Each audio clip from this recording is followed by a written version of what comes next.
L'església de la Santíssima Trinitat torna a ser com cada any el punt d'eixida de la romeria que inicia les festes en honor a la patrona de la Pobla, la Verge del Rosari. Clavaris, autoritats i devots inicien el camí fins a l'ermita de la patrona. Els carrers de la Pobla obrin pas a la comitiva encapçalada per la música del tabalet i les dolçaines. Porten bon pas per tal d'iniciar amb bon peu esta festa plena de tradició que cada 5 d'octubre torna a vestir de celebracions els carrers de la Pobla.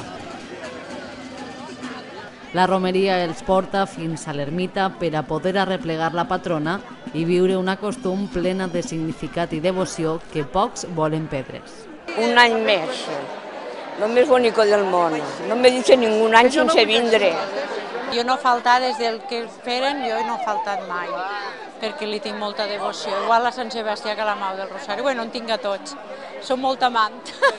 Per la Verge, jo tots els anys. Jo tots els anys puig, tots els anys. Però ara estava mala de sucre i no volia pujar, però li vaig a fer-me l'ànimo a poquet a poquet. I estic molt contenta amb tot el que estan fent. I se'n de veure la patrona abans de portar-la fins a l'església. Grans i menuts saben què hi ha que fer en cada moment. Esperar a que traguen la Mare de Déu del Rosari. Pues a mi de les festes m'agrada anar caminant a recibir la Mare de Déu i ara estem esperant a que traguen la Mare de Déu. Els que també estan a punt a l'ermita són els quintos d'enguany. Esperen amb alegria este inici de festes. Contents, fem 18 anys i un orgull per portar a la Mare de Déu al poble. Estem molt contents. Han fet 18 anys, el ser quintos és el millor per nosaltres. I si tots estan a punt, el que ho viu de ben a prop és el clavari major d'este 2010. Avui ja comencem la compta enrere i a disfrutar. Tenim un horatge esplèndid i anem a fer unes festes com puguem, però bé, amb molta alegria, molta devoció i molt d'amor a la patrona. Abans de portar la imatge, moment de la salve en el seu honor. I a continuació, un dels moments més esperats, el clavari major i la seva dona són els encarregats de portar a la patrona fins a l'anda.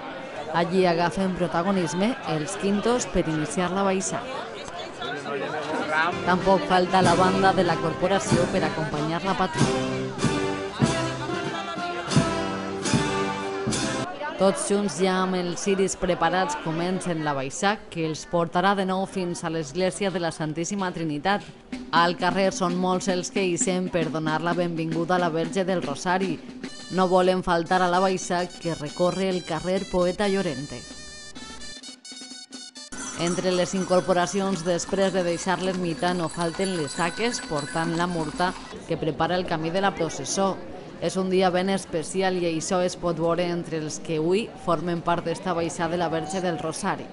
Per acomiadar la nit, arriba de l'església on s'escolten les campanes que anuncien l'arribada de la patrona i l'acomiadament de la primera nit de festes patronals.